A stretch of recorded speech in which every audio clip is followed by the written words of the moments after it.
So, you're a medieval king. Congratulations. Maybe.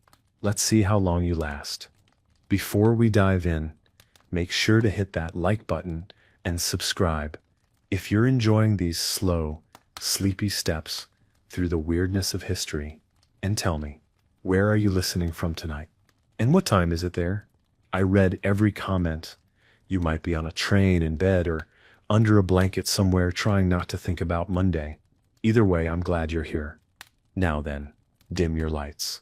Pull your covers a little closer. Let the sound settle into the room, and let's begin. You wake up to bells. Not gentle chimes or soft birdsong. No. This is the 1300s. It's the clanging of iron bells from the chapel tower below your window, ringing not out of reverence, but out of pure spite. It's 6 in the morning, maybe. No clocks yet, just the noise. You're in bed. Well, sort of. Technically, it's a bed. 4 thick posts carved from oak, draped in fabric so heavy it could survive a siege. The mattress is stuffed with straw, feathers, and probably at least one rat who pays rent in fleas. The blanket on top smells faintly of wet wool and unspoken royal secrets. You blink. You're alone. That's rare. Normally your wife, your consort, your favorite mistress, or one of your 8 royal hunting dogs would be somewhere in this bed, taking up most of the space. But this morning, just you and a draft. A very pointed, deliberate draft sneaking in under the door, like it has a political agenda. You swing your legs over the side of the bed. Regret immediately follows. Your knees pop like firewood. Your ankles feel like they've been politely disassembled and reassembled incorrectly by a team of drunk masons. You're 38, which is, let's be honest, elderly in this time period. You're a walking miracle. You should get a feast just for waking up. Maybe you will. You're the king after all. You ring a bell to summon your attendants. It's a small bronze thing that makes the same noise whether you're asking for a hot bath or declaring war. You shake it twice and wait. The sound echoes down a hallway somewhere. You hear one servant trip, a second one sigh. Footsteps shuffle toward you like they're negotiating with fate. A boy named Anselm enters. He's 12, underpaid and already developing back pain from carrying royal night chamber pots. He bows so deeply he nearly headbutts the floor. "Good morning, Your Majesty," he mumbles. You grunt.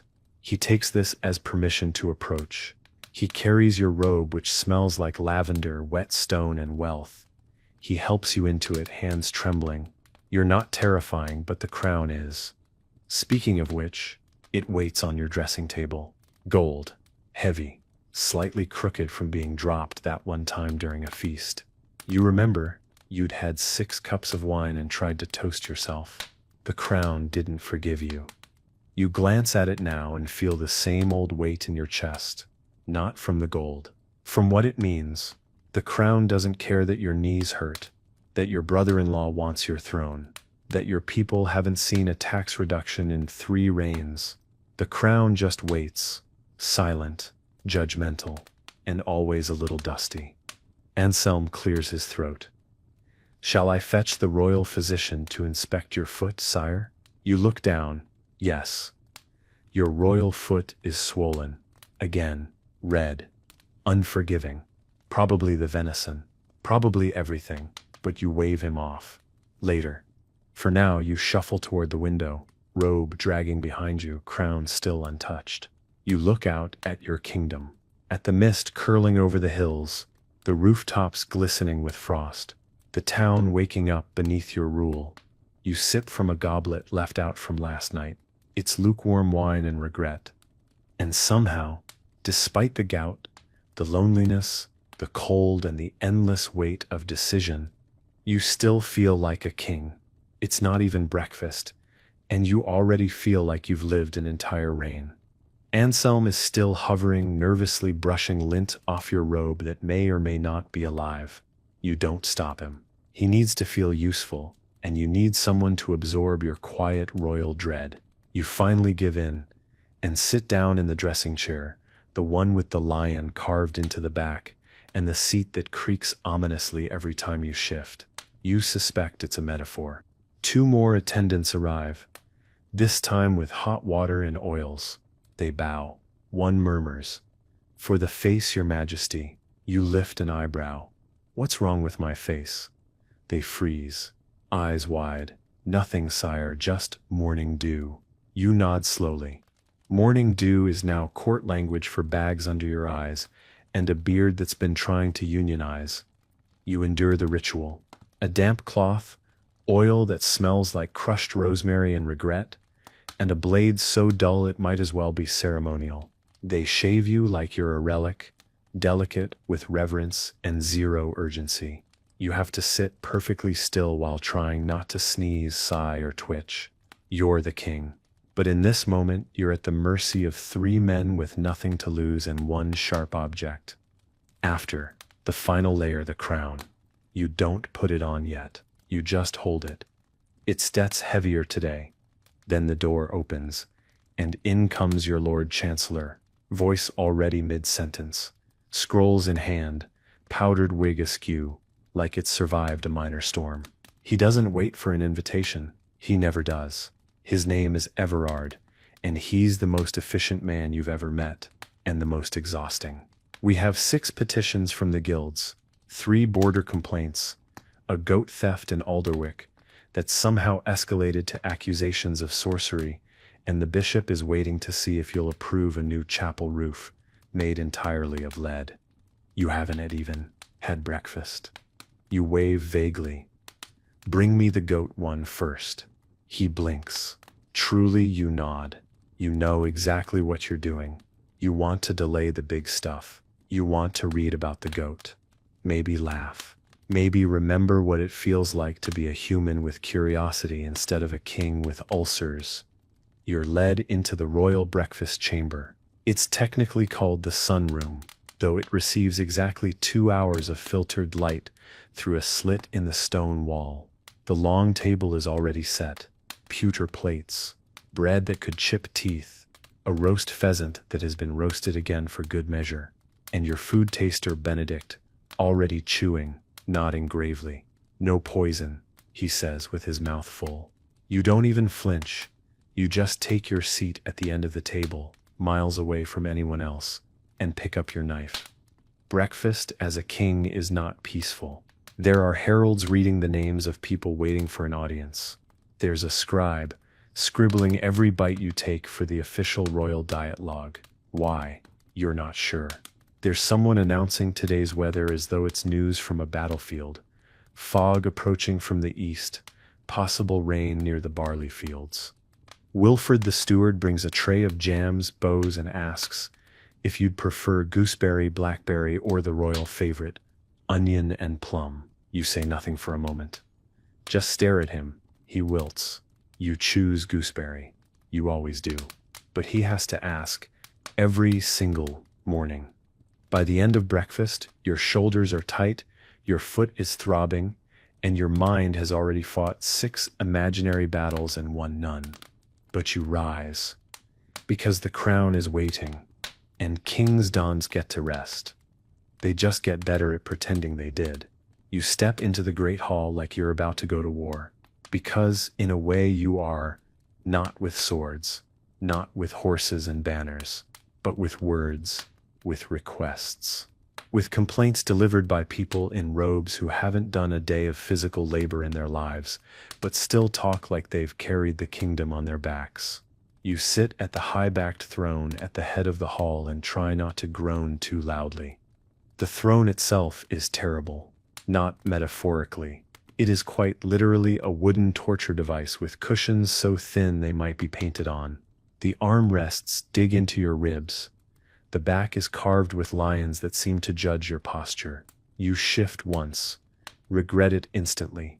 The room fills with voices, murmurs, footsteps, the sound of men in boots trying to sound more important than they are. The courtiers begin to line up. A man from the fishing guild bows and presents a scroll. He talks about boat taxes. Then something about eel rights. You're not sure. You nod politely while your mind drifts to the pheasant you didn't finish at breakfast. Willett, your royal falconer, appears next. He's still got feathers in his beard, and a look on his face like he just remembered something very important, but refuses to say it. Your Majesty, the hawks have taken a liking to the Chancellor's wigs. I believe it's a divine sign. You blink at him. A sign of what? He considers this. The collapse of judicial vanity? You sigh. Tell them to aim lower next time. Next comes a dispute between two barons about a hill. One says it's his because he peed on it when he was 12. The other says it's his because his father died near it. You resist the urge to call for a coin toss, and instead ask for maps.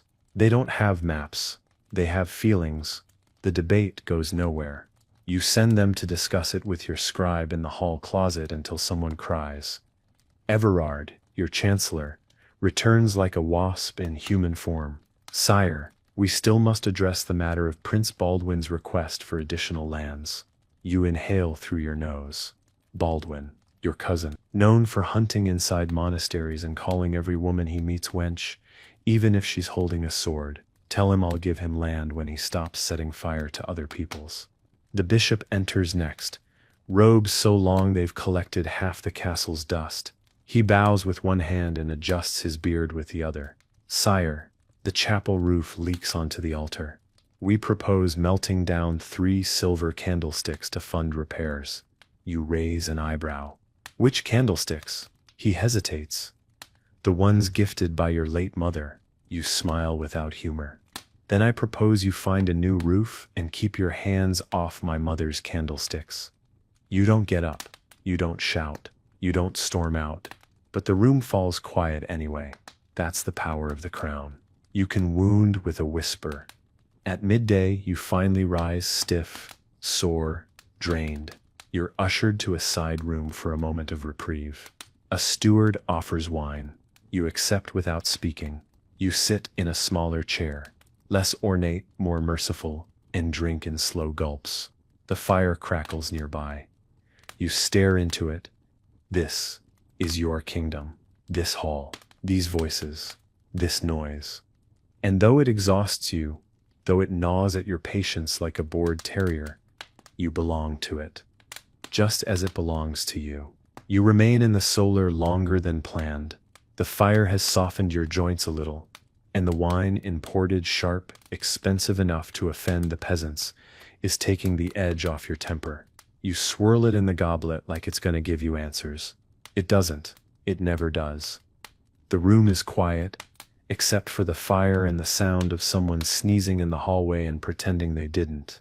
You think about ignoring the afternoon session entirely, just not showing up, pulling your robe tighter, drawing the curtains, and claiming a noble illness. The king has a humoral imbalance, Everard would say. He requires rest, leeches, and boiled roots. No one would question it. Not publicly. But you don't. Because kings don't get to disappear. Not unless they want their cousin Baldwin to slide onto the throne while they nap. You stand, slowly, one vertebra at a time. Your knees sound like a basket of walnuts being stepped on. You wince. You're starting to suspect the royal physician is avoiding you out of professional shame. You may be the only king in history with a limp caused by ceremonial dancing. You pull your robe tighter and step back into the corridor. The castle is buzzing now. Servants bustle past like bees with bad posture. A messenger from the north has arrived and looks like he's been dragged here by a mule and the will of spite. He smells like wet leather and anxiety. He bows so low his cap nearly catches fire from the torch beside him. A report from the border, sire. You take it, unroll it. It's smeared, damp, and mostly legible. There's trouble again. There's always trouble. Bandits, this time, or rebels, or just hungry farmers who got tired of watching tax collectors ride past on horses fat from the king's grain. You stare at the paper. You know what Everard will suggest. Send troops, show strength, make an example. But you remember what your mother once said. You only scare people into silence, not into loyalty. You fold the scroll and tuck it away. Later, for now, the council chamber awaits. It's worse than usual. Everyone's talking at once. Maps are unfurled. Coins are scattered on tables to represent troops. Someone's arguing about harvest projections. Someone else is mad about hay. Hay. You close your eyes briefly. Breathe. Imagine you're anywhere else. On a boat, in a tavern, even in a muddy field as a common man. If it meant 5 minutes of peace, you raise a hand. Slowly, the room quiets. No need to yell. Your silence has more power than their noise. We will send riders north, you say, but with grain, not swords. Let them eat first. If they burn it, then we march. Everard bristles. The bishop frowns, but no one speaks. And just like that, you've bought yourself a little more time, a little more quiet, and maybe, just maybe, a little more sleep tonight. The meeting ends with a slow unravel. Council members shuffle out like monks after a sermon, all pretending they weren't just 2 minutes away from drawing swords over wheat tariffs. Everard lingers, of course. He always does. You give him the usual vague wave, the universal royal signal for leave. Me alone, but pretend I dismissed you formally. He nods like it was his idea, and disappears down the corridor, already muttering about parchment. You step into the library, one of the few places in the castle where the silence feels like yours. The fire's low, the shelves are tall, and the smell of old books and dust and forgotten promises hangs thick in the air. You love this room, not because you read often. Half these books are in Latin, and the other half were copied by monks with terrible handwriting and strong opinions, but because it's still, and stillness is rare. You pull a scroll from the shelf. You don't even look at the title. You just sit in the window seat, the one that overlooks the south orchard, and pretend you're here because you have scholarly intentions. Really, you just want to sit and not be asked a question. You unroll the scroll and let your eyes blur over it.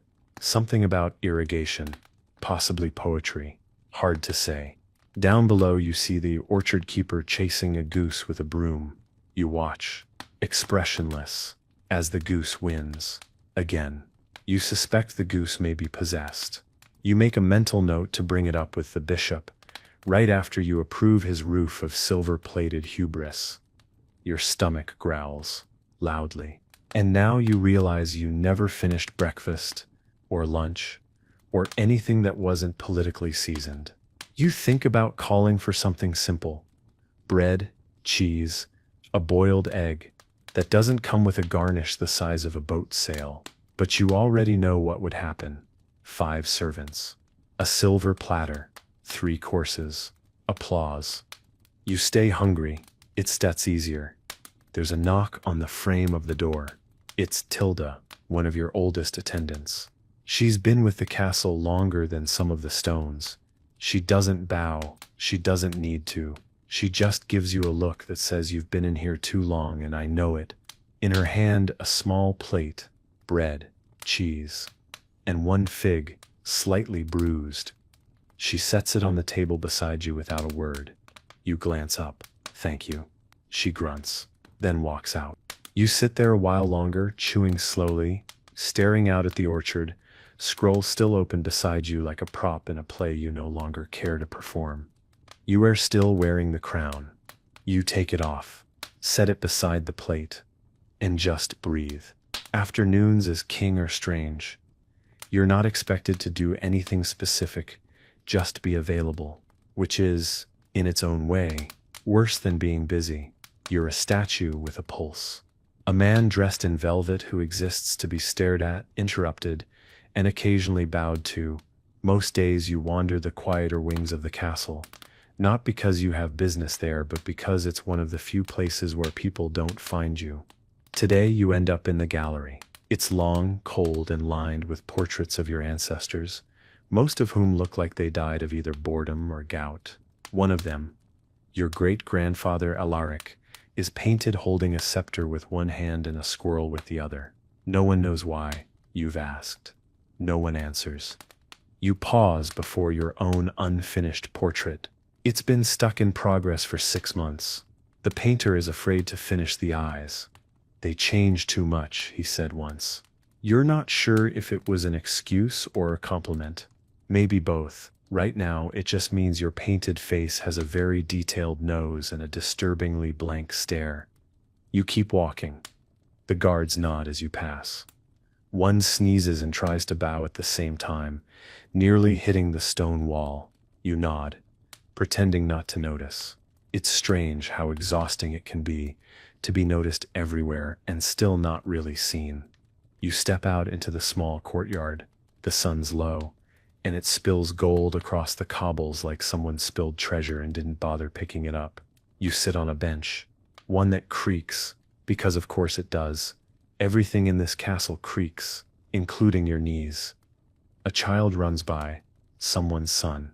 He doesn't bow, doesn't stop, just laughs and chases a stick like it's a dragon. You watch him, remembering a time when you did the same, before crowns, before councils, before waking up every day with a list of people who need you to decide what kind of bread they're allowed to sell in their village.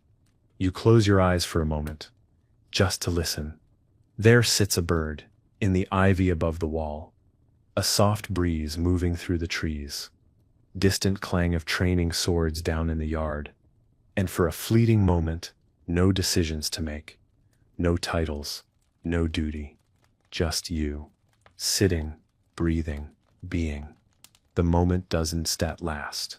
Footsteps approach. A page, panting. Your Majesty the steward says the Duchess of Varn has arrived early. She sips waiting in the antechamber with 2 swans and a poet. You open one eye. Did you say swans? The page nods. Yes, sire. One sips wearing a ribbon. You sigh. Stand. Brush off the crumbs from your lap. Pick up the weight of your title again like it's a second cloak. Fine, you mutter. Let bets go meet the birds. You walk through the stone halls toward the antechamber. Your robe whispering along the floor behind you like a very judgmental shadow. The steward greets you at the door with a bow so deep you fear he might never return upright. She's in a cheerful mood, he says, voice low, and she's brought gifts. You squint at him. Is one of them silence? He pretends not to hear. Inside, the Duchess of Varn is already holding court, despite being very much in your court. She's draped in furs thick enough to smother a small horse, and she's surrounded by an entourage of nervous servants, and one poet who looks like he's lost a bet. The swans, yes, 2 of them, are tethered by delicate cords of silk, and seem remarkably unfazed by being indoors. One is pecking the other. The other is plotting revenge. Your Majesty. The Duchess booms, her voice coated in the honeyed arrogance of someone who owns more land than she's ever seen. How radiant you look. The sunlight favors your face today. You consider telling her the sunlight isn't even in this room. Instead, you bow your head slightly. Your Grace. I trust your journey was interesting. She cackles. One of the swans refused the river ferry, had to ride in the carriage, like a countess. The poet, standing at her elbow, coughs into his sleeve and mutters something about avian nobility. You glance at him. He wears a velvet cap and the vacant look of a man who has survived 3 readings of his own work in the same afternoon. Do you bring word from Varn, you ask, already regretting it. She waves her hand like the subject is beneath her. Trade is steady, grain is fat. My nephew is considering monkhood, and I've discovered a new spice. Red as blood, smells like burnt garlic. Very fashionable. She says this as though she invented it. She probably believes she did. She gestures to the poet. Recite, he sighs like a man being marched to the gallows, and opens a scroll. Ahem. Cito, Ode to a King, in the style of a dove, after a dream of turnips. You raise a hand. Let sex skip that part. The Duchess laughs again. He's shy, she says, patting your arm like you're a wayward child, instead of the man who could, with a single nod, have her banquet hall filled with goats. Now, Your Majesty, I simply must talk with you about expanding the Eastern Road. You see, my swans need a smoother ride. You stare at her for a beat. Is this a metaphor, or are we still talking about actual swans? Both, she says brightly. An hour passes.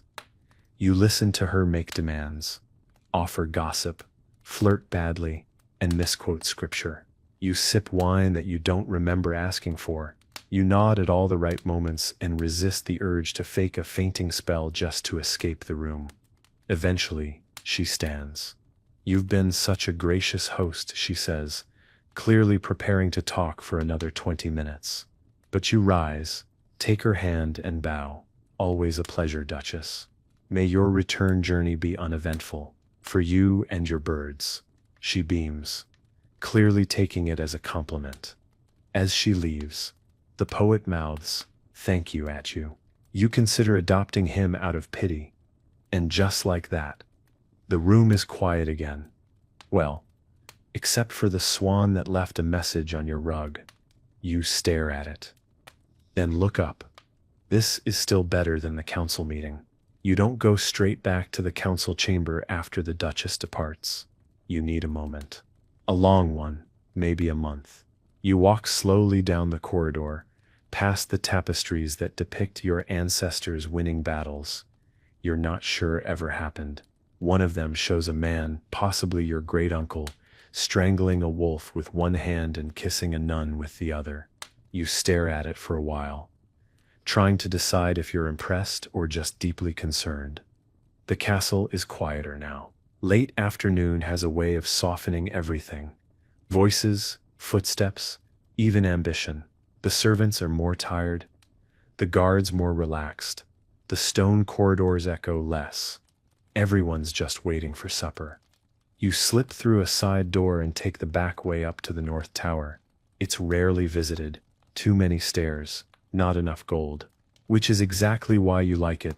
Up here the wind hums against the arrow slits, and the dust doesn't care what title you wear. There's an old chair by the window, and for a moment you let yourself sit without poise. You lean back. Let your arms fall. Let your stomach expand like it hasn't had to impress anyone since breakfast. From this height, the kingdom looks unreal, like a painting. The town is laid out in soft lines and crooked chimneys. The fields beyond wave like a worn green blanket. And far in the distance, a thin ribbon of river glints in the fading light. It's beautiful, and it makes you feel something dangerously close to small, which is oddly nice. There's a knock at the door, a soft one. You consider ignoring it, but you know the rhythm. It's Tilda. No one else knocks, like they're testing the wall for secrets. She enters without waiting. Of course, she sets down a wooden cup on the windowsill. Warm cider, stolen from the steward's private stash. You raise an eyebrow. You steal for me now? She shrugs. I steal back for you. It was yours to begin with. He just didn't know it. You nod. Take the cup. Sip. It's sweet, sharp, and laced with cinnamon. Your eyes close for a second longer than expected. She watches you, arms crossed. You haven't eaten properly in 2 days, your legs swollen again, and you smell like formal diplomacy. You glance at her. That bad? You smell like ribboned poultry and lies. You chuckle, but it catches in your throat. It's not that funny. Not really. She softens. Just a little. You don't have to be steel every hour of the day, you know. You look out the window. If I step not steel, I bend. Maybe, she says, but you've been brittle lately. You don't answer. You just keep sipping the cider and watching the sun pull its last gold streak across the world you're responsible for. Before she leaves, she adds, "There sips soup at the fire tonight. I tull bring some. And if you try to give it to the dog again, I tull make sure your robes shrink." She steps halfway down the stairs before you manage a quiet thank you, not as a king, just as someone who needed a minute. You stay in the North Tower longer than planned. The cider warms you from the inside out, and the silence feels earned, not forced. Outside, the last threads of daylight slip behind the hills, taking with them whatever pressure was still clinging to your shoulders. Down below, the torches are being lit one by one. It looks like the kingdom is exhaling. You should go back. But instead, you stay seated in the old chair, rubbing your thumb along the rim of the cider cup. It's smooth and worn, like it's been passed through more hands than the throne itself. You wonder how many kings have sat here before you. Probably none. Most preferred the solar or the war room. You've always liked the places people forget about. You close your eyes for a moment and let your mind wander, not to war or taxes or cousins who think they'd make a better monarch, but to the first time you walked into the throne room, not as a king, as a boy. You were 13, maybe 14, wearing boots that didn't fit and a belt that kept sliding. The hall felt impossibly large back then. The crown seemed like a joke, something that belonged to a storybook or a coin. You remember thinking, there's no way I'll survive this. You were right, in a way. That version of you didn't survive. He grew into someone else. You open your eyes and glance down at your hands. The rings feel heavier now. The calluses from your training days are still faintly there, ghosts beneath soft skin. Your fingers used to hold a bow. Now they hold a scepter and shake from too much writing. From behind the stone wall, you hear faint music. A lute, maybe? Someone practicing. Not well. Probably Aldred, the stable boy with dreams of becoming a bard. The tune stumbles, repeats, stumbles again. You smile not because it's good, but because it's honest. There's no performance in it, just trying. There's something comforting about that. You finally rise, joints protesting as always. You're not old, but your bones have questions. You stretch, sigh, set the empty cup down gently on the sill. It'll be gone by morning. Tilda sees to everything. You descend the tower slowly, cloak trailing behind like the ghost of your younger self. The castle is glowing. Now candles in alcoves, hearths burning low, the distant echo of someone laughing in the servants' quarters. You envy them sometimes. Not their work, but their ease with each other. At the bottom of the stairs, a scribe nearly walks into you.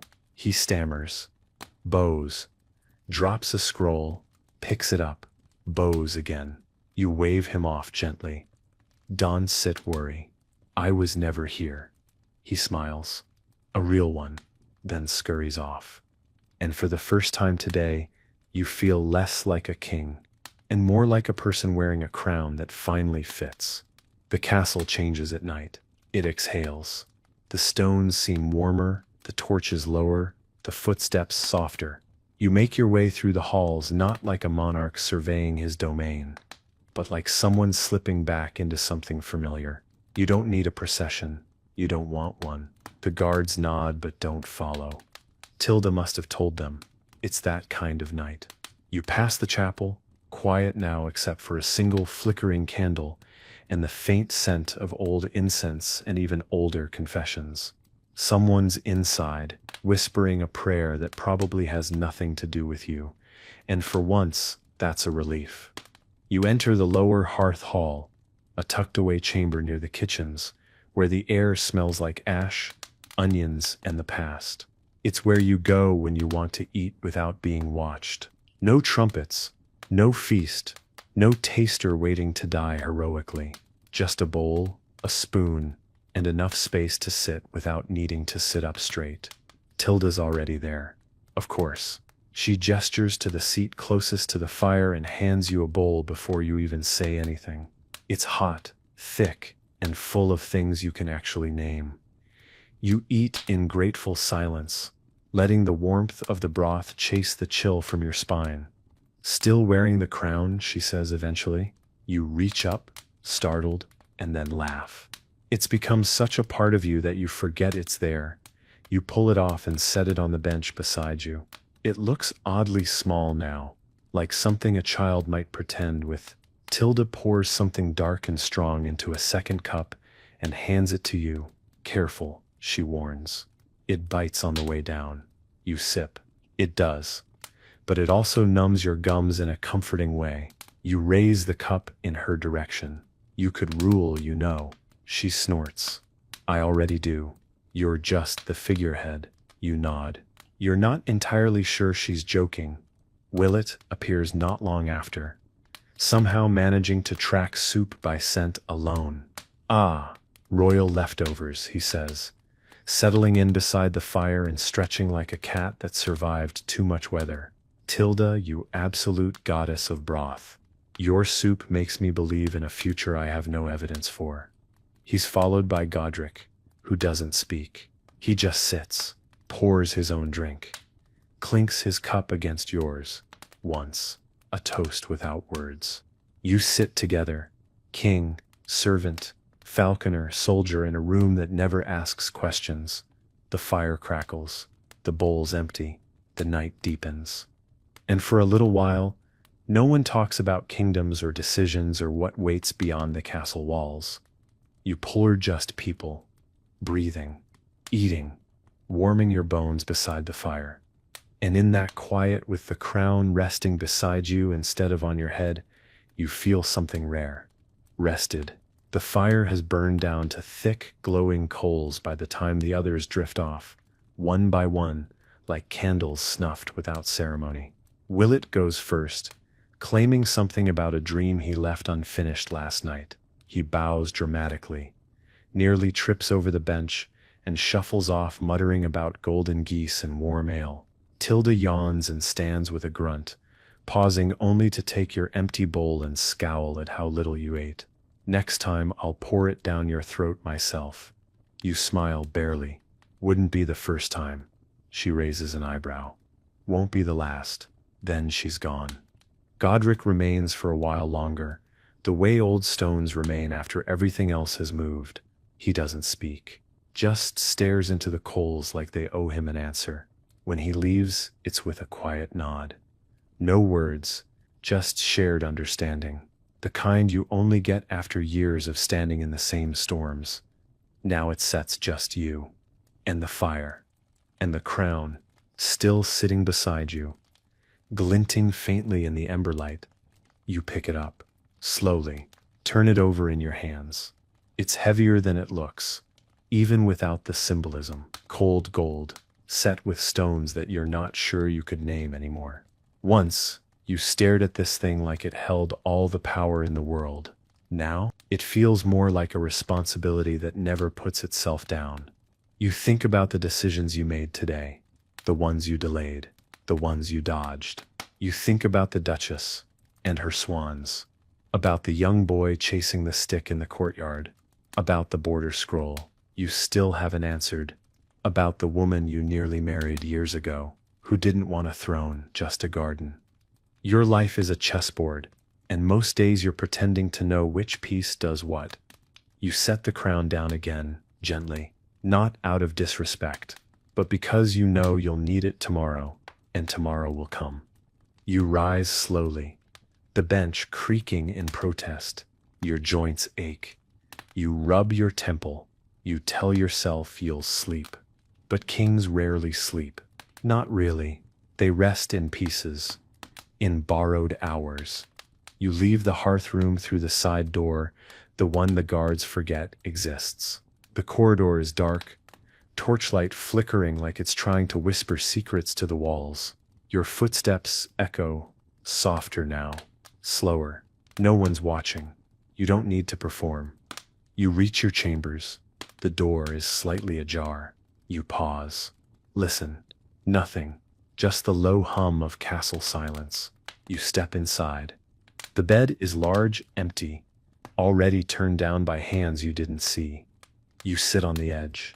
Untie your boots. Exhale through your nose. Your head feels too full and too hollow at the same time. You lie back. Let the dark settle over you. And before you drift off, you whisper to the ceiling, almost amused. Let's see if I get it right tomorrow. Morning finds you the way it always does. Uninvited, a little rude, and entirely too early. You wake before the bell, which is both suspicious and cruel. There's a window high in the corner of your chamber, just enough to let in a sliver of gray light and a draft that seems personally offended by your existence. Your eyes open slowly.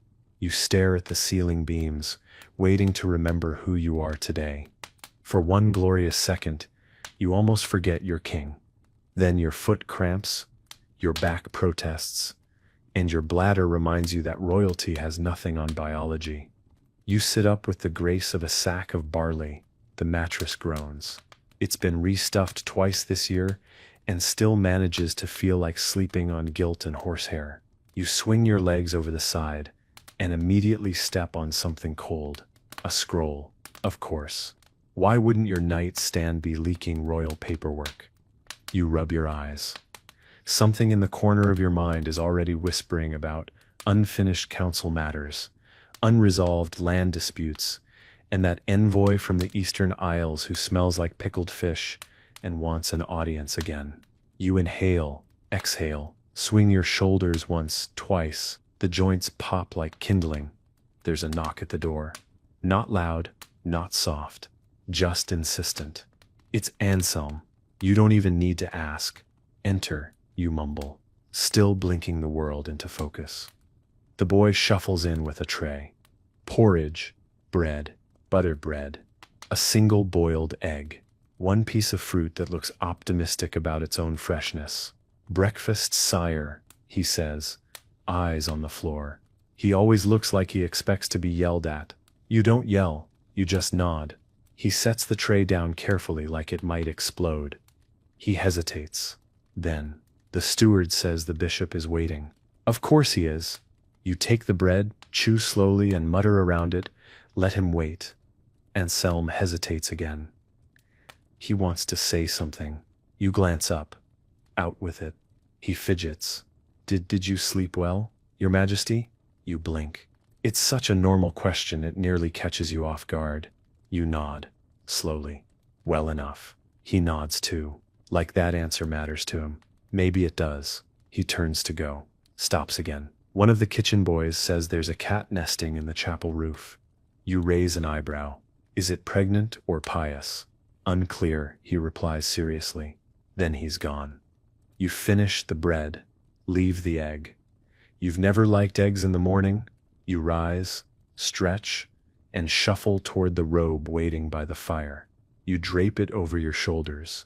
The crown, for now, stays on the table. You stare at it. Let it stare back. And then, quietly, you mutter, you and I again then. Another day. Another roll. Another round of pretending you're not as tired as you feel. By the time you reach the throne room, the hall is already alive. Not lively, just alive. Buzzing with voices, papers rustling, boots clacking, and the faint smell of too many bodies trying to act like they didn't just sprint here to be early. The herald announces you in the usual voice, booming, theatrical, about 2 syllables too long on your name. You wonder, not for the first time, if he practices his dramatic pauses in front of a mirror. Probably. You walk the length of the hall slowly. Not out of pride, but because your left knee is sending you warnings. You've stopped trying to disguise the limp. Everyone's seen it. Pretending otherwise just makes them nervous. The throne sits on its raised dais, like it always does, looming cold, built to be more statement than seat. You ease down into it, biting back a wince. The cushion is still too thin, and the carved lions on the arms are still just as judgmental. You adjust your robe, shift your shoulders, pick up the scepter. Everard is already mid-scroll, eyes alight with bureaucratic glee. First item, sire. The grain merchants of Westmere request a reduced levy, citing the unusually damp spring. They've included samples. You raise an eyebrow. They sent wet wheat? He nods.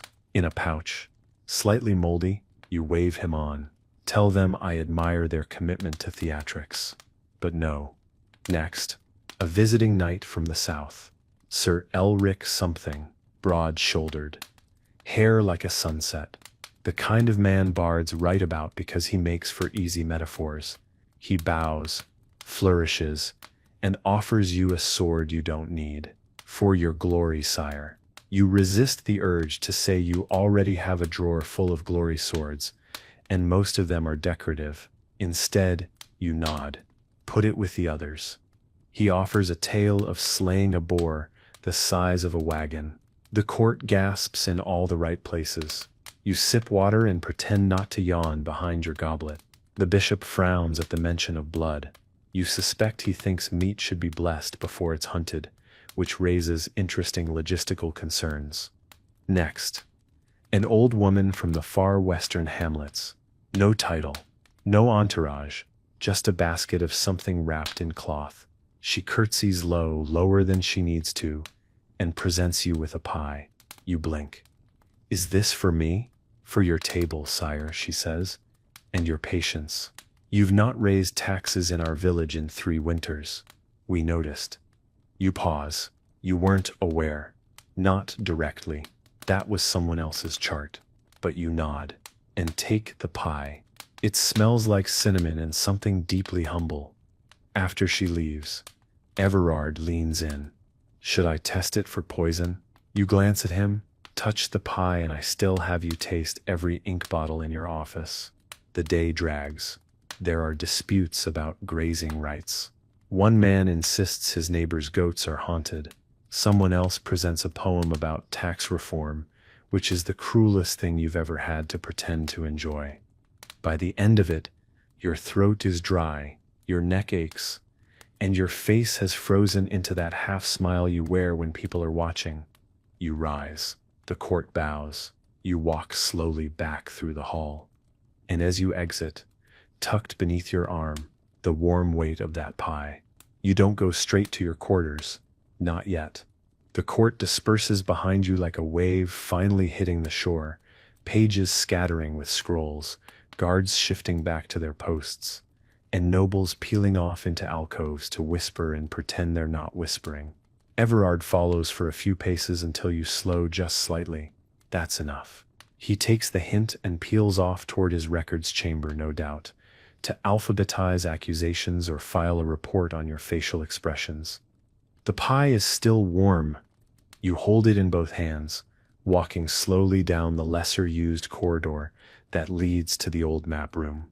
It's one of those spaces no one's touched in years. Too drafty for meetings, too remote for eavesdropping, and full of parchment that smells like history and mildew, which is frankly perfect. The door creaks open, like it's surprised to be used. You step inside. The windows here are tall and narrow, dust streaking the light across the room in pale beams that cut through shadow like forgotten banners. Maps hang on the walls, some curling, some cracked, all out of date. You once ordered someone to update them. They nodded and promptly did nothing. You never followed up. You sort of like them this way. They're honest. You settle into a worn leather chair at the corner table. No ceremony, just a man with a pie in a room full of inaccurate borders. You unwrap it carefully. The crust's a little rough. The filling, a swirl of spiced fruit and something nutty, smells like it was made by someone who didn't rush. You break a piece off with your hands. No plate, no silver fork, no applause. And it's good. Not noble good. Not prepared by a chef who studied under a duke. Good. Just real. Comfort baked into form. The kind of food that doesn't try to impress. It just wants you to feel all right for a little while. You sit there in the silence, chewing slowly, gazing at a map that still shows the kingdom with a lake that dried up 20 years ago. You think about sending someone to fix it, then decide against it. After the second bite, you realize your shoulders are lower, your breathing slower, and no one is asking anything of you. You think of the woman who brought it, the way she said "we noticed." You wonder if she'll ever know what that meant to you. A breeze sneaks in through the cracked window. You close your eyes, let it brush past your face, just for a moment. And there, in that half-lit room full of ghost geographies and sweet pastry, you pulls you're not the king. You're just a man, eating pie, trying to remember what it felt like to not always be seen. Eventually the pie is gone. Not quickly, not greedily, just steadily, bite by bite. Like you were trying to stretch it, as if savoring it could buy you more time in this dusty room at the edge of everything. You set the cloth back over the empty basket with a kind of reverence. More respect than you gave the sword from Sir Elric this morning. Honestly, it deserved it. You lean back in the chair, hands resting on your stomach, eyes on the ceiling. There's a crack in the plaster shaped almost exactly like a wolf or a ship. Depends how tired you are. Today, it's a ship sailing west, probably somewhere warmer. The moment lingers, then it ends. A soft knock, a gentle one, courteous, familiar. You don't answer. You don't need to. The door creaks open a moment later, and Tilda steps in, holding something in one hand and a knowing look in the other. Figured I'd find you here, she says. Not smug, just factual. You always come here when the court's been loud. You grunt. That's about all the commentary you can manage without breaking the spell entirely. She steps further in, looks around. Still haven't fixed that lake on the wall, I see. It sets a historical lake now, you mutter. A memorial to when things were simpler. She smiles faintly and sets a folded cloak down beside you. Evening sips turning cold. Figured you sipped forgotten. You take it. Not because you're cold, because it's one less thing to carry alone. She doesn't leave immediately. She walks once around the room, trailing her fingers along the edge of a warped table, looking at the maps like she used to help draw them. Maybe she did. You know, she says finally, you could tell them to wait. You raise an eyebrow. Who? Everyone, she replies. The council, the bishop, that cousin of yours who keeps writing letters with suspiciously poetic threats. Just make them wait, for once. You sigh. Kings Dunstead get to say no to the clock. She turns, arms folded, head tilted. You do. You just forget that sometimes. You don't reply, because she's right. And because the silence is easier than admitting you need it more than you want to. She walks toward the door, pauses. There's stew in the upper hearth room, and bread that's still warm, if you want it. You nod once. She nods back. Then she's gone. The door closes behind her with a soft click. You sit there a little longer, the folded cloak on your lap, the pie basket beside your elbow, and the maps of the kingdom all around you, wrong, fading, real. The crown waits for you somewhere down the hall. It always does. But for now, you are allowed to sit in a room where no one claps when you enter. The sun has dipped lower by the time you rise. The light has that end-of-day hue now, gold that's turned more copper, like a coin worn thin from too many hands. You stand slowly, the old chair creaking beneath you like it's offering one last complaint. You stretch, hear something in your back shift like a reluctant gate. Then, with one last glance at the cracked ship on the ceiling, you step out of the map room. The corridor outside is quiet, not silent, just respectful, the kind of hush that only happens after sunset in places made of stone and memory. Your footsteps echo faintly, softened by tapestries that haven't been dusted in a month. You like it this way. The edges of the castle feel older here, more honest, less polished for ceremony. You pass a stained glass window lit from behind by the last of the sky's fire. It casts colors across the wall in a silent parade of saints and symbolism. One figure, some long-forgotten martyr, catches the light just right and throws a red glow onto the floor like a warning. Or maybe just a joke. You're too tired to tell the difference anymore. You make your way toward the upper hearth room, a little-known space, tucked behind the servants' corridor and used mostly by people who've earned the right to sit without being watched. The firelight spills out before you reach the doorway. You pause, one hand on the arch, letting the warmth wash over your face before you even step inside. Inside, the room glows with that particular magic only firelight can make, shadows that flicker like stories trying to be told, and chairs that creak with the kind of welcome that doesn't need words. There's a pot on the hearth, thick stew. You smell garlic, lentils, onion, and something deeply soothing. Tilda wasn't lying. You ladle a bowl without ceremony.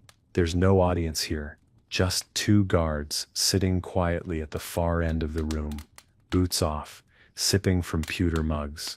They glance up when you enter, not with fear, not with surprise, just acknowledgement, the way soldiers do when they see someone else who's still carrying it. You settle near the fire, bowl in your lap, robe tucked under your feet. The stew is hot.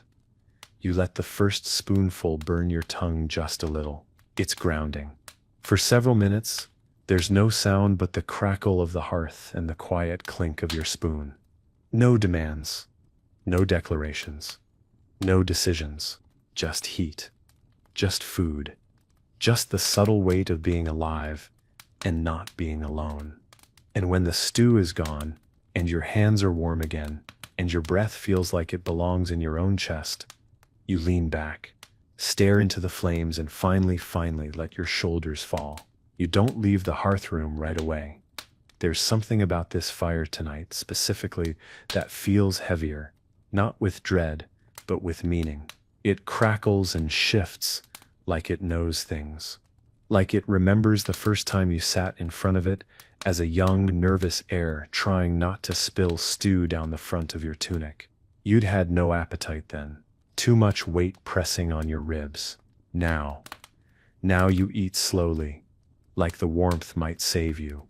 The guards are gone. One must have nodded off. The other carried him out with a silent glance in your direction, like asking your permission to be human. You gave it without words. You're alone again. But it doesn't feel like solitude. It feels like space. The good kind. You take the poker and shift the logs. Sparks leap upward like startled birds. You stare into them, letting your thoughts move the way your court never allows, wandering, uneven, real. You think about your sister, the one who left for the coast a decade ago with a merchant captain, and a smile too sharp for politics. You never blamed her. You were jealous. If anything, you used to write. She stopped replying. Sometimes you still dream she's living in a village that doesn't know your name, sitting beside a different fire, laughing without consequence.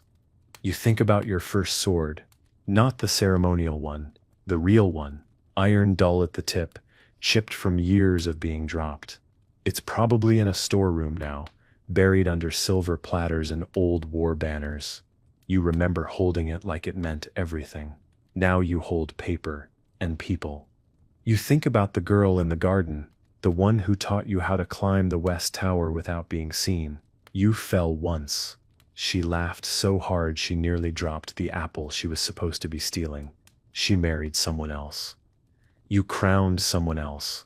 It all seems fair, in its own way, but unfair too. The sort of thing that makes you sit longer by the fire, wondering what parts of yourself you bartered away for the sake of being needed. You rest your chin in your hand. The fire is quieter now, just embers, whispering instead of roaring. You like that better. You glance at the bowl, still sitting in your lap, empty.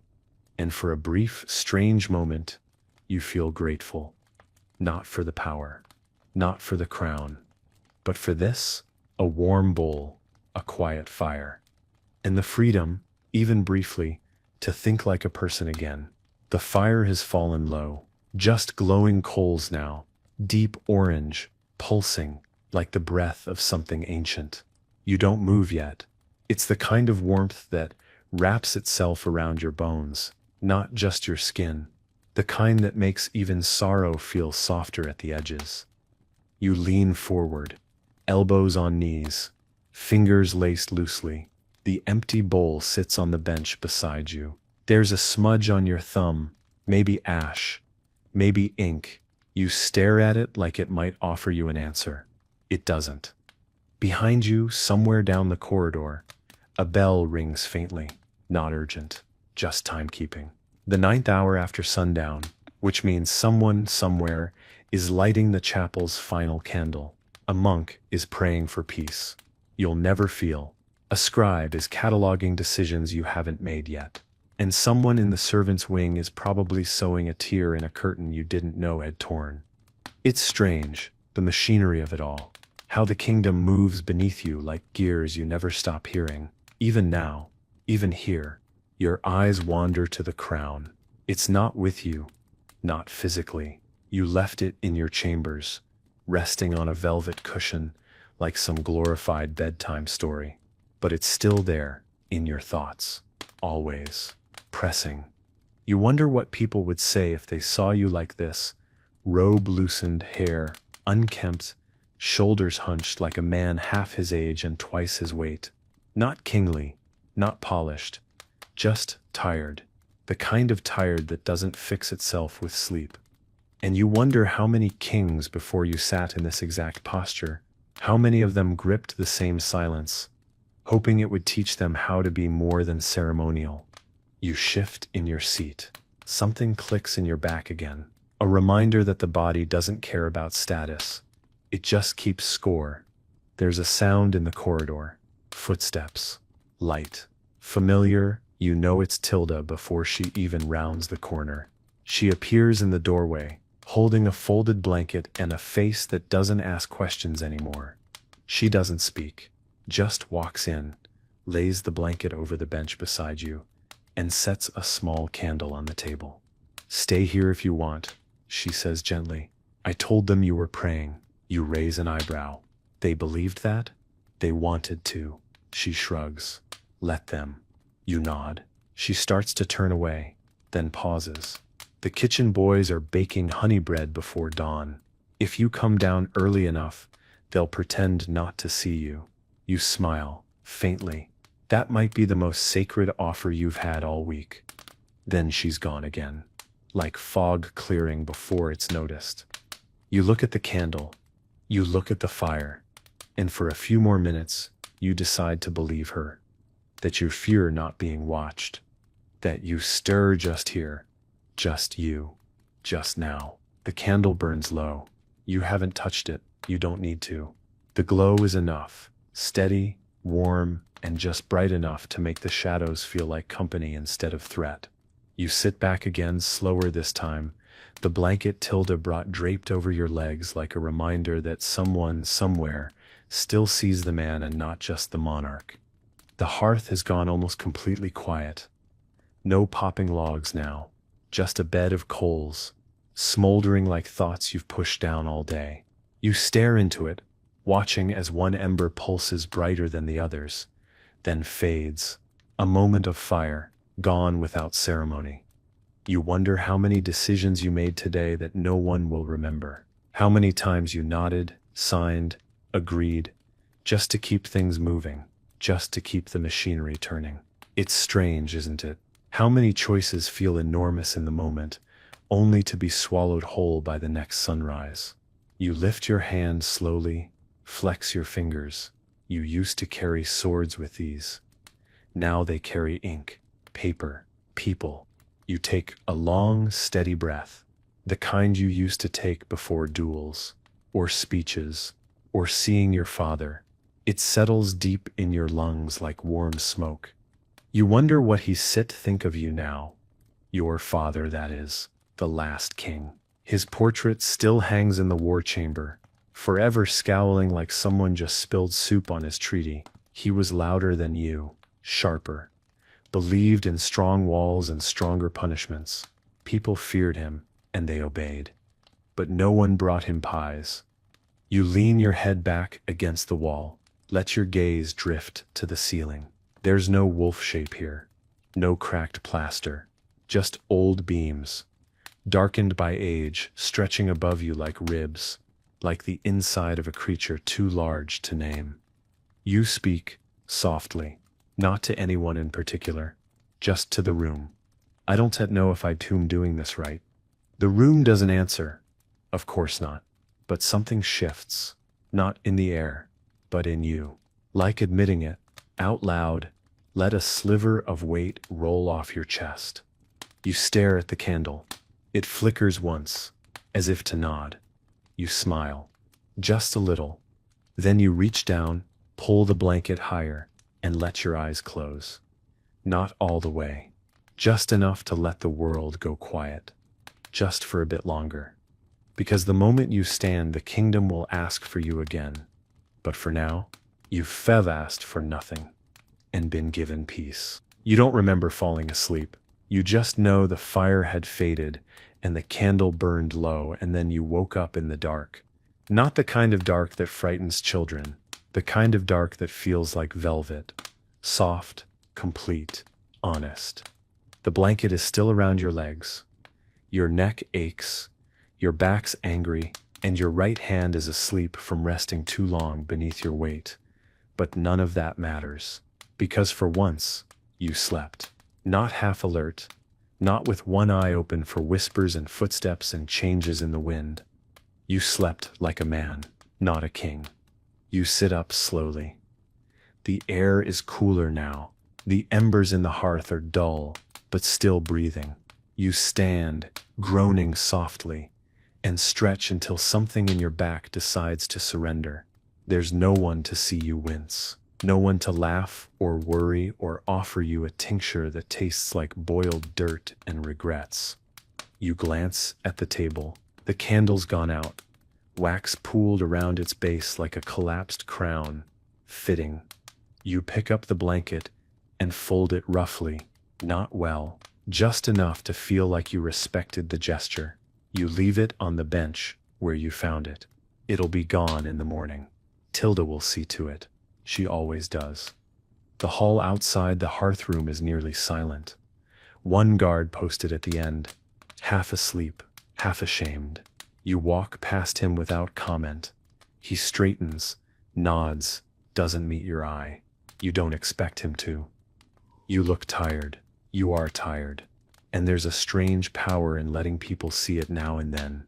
You return to your chambers without fanfare. No procession. No announcement, just your steps and the faint rustle of your robe. The door creaks open at your touch. Inside, the room is exactly how you left it. Crown still resting on the side table. Goblet untouched. Robes laid out for tomorrow by hands that know your habits better than you do. You walk past all of it. You don't light a candle. You pull back the thick covers, heavier than they need to be, and slide into the bed. It's not warm, but it's yours. The mattress gives beneath you grudgingly. You lie back, stare at the ceiling, and you feel it again, that quiet, that weightless moment between one day and the next. The kingdom is still there, the throne, the maps, the questions, all of it waits. But tonight, they can wait a little longer. Because tonight you slept near the fire. And remembered who you were before the crown started whispering. And you didn't disappear. You endured. You wake to the sound of voices outside your door. Muffled, low, urgent but polite, like someone's trying to convince the morning not to be a disaster just yet. You blink slowly, letting the haze of sleep fall away in layers. The stone ceiling above you is pale with early light. The crown on the side table hasn't moved. It never does. Which is somehow worse. You sit up, slowly, carefully. Your body makes the same noise as your old war boots, worn, creaky, reliable. The air in the chamber is still. Not cold, not warm, just indifferent. There's a knock. Not the quiet kind from someone who wants to be ignored. The kind that means something's already waiting. Enter, you say. Your voice rough as bark. The door opens. And Everard steps in, hair already combed, robe immaculate, scrolls tucked under one arm like he's afraid the information might flee if he lets go. Apologies for the hour, sire. There's steps. Been movement on the northern border. Of course there has. You swing your legs out of bed. The floor is cold. It always is. You glance at the basin of water nearby. Decide against washing your face with something that feels like it was stored in a glacier. You reach for your robe instead. Thick, lined, and already warmed. Someone's been in. Early. Maybe Tilda. You make a note to thank her. Quietly. Maybe with less sarcasm this time. Everard follows you across the chamber, already unfurling parchment. It's Stott's not an invasion, he says. Yet. Scouts spotted unfamiliar banners. A few riders, we don't have numbers. You take the scroll without looking. Let it hang from your fingers while you sit near the hearth. No fire yet, just ash. You poke it once with the iron rod. Nothing stirs, just like you. Everard pauses. Should we recall the captain from the southern road? Pull troops? You finally look up. No, not yet. We watch. Let them wonder if we stir sleeping. He hesitates, then bows and retreats. As always, backward and stiff, like someone who's been taught that the back of the king's head is sacred ground. You sit there for a while, robe drawn tight, scroll unread in your hand. It does not fear. It does not dread. It sits tired calculus. Because you know what happens next. You've seen it play out 100 different ways. A single wrong decision sparks 10,000 funerals. A single delay saves a village, or loses a castle. The crown never tells you which until after. You finally rise. Toss the scroll on the table. Let it wait. You pick up the crown, not because you're ready, but because pretending to be is part of the job. You place it on your head, the weight as familiar as breath now, and when you look into the polished silver tray, used as a makeshift mirror, you see it again, not just a king. A man shaped by obligation, held up by duty, still standing. You leave your chambers with the crown settled on your brow and the robe draped heavy over your shoulders, like it's trying to remind you who you are. The castle's corridors are cooler in the mornings, still waking up, like everything else. Fires haven't been built in every grate yet. The stone breathes cold. Your breath puffs in front of you as you walk, ghost-like. Servants nod and scatter. Guards straighten. Pages press themselves to the walls like nervous ivy. It's not fear. Not exactly. It's that quiet reverence people carry when they've convinced themselves you know what you're doing. You pass by a boy carrying a tray of apples. He drops one when he bows too fast. It rolls toward your foot and stops. You bend slowly and pick it up. You hold it out. He takes it back with shaking fingers. You nod once. That's all it takes. He'll talk about this for a month, like it was a miracle. You keep walking.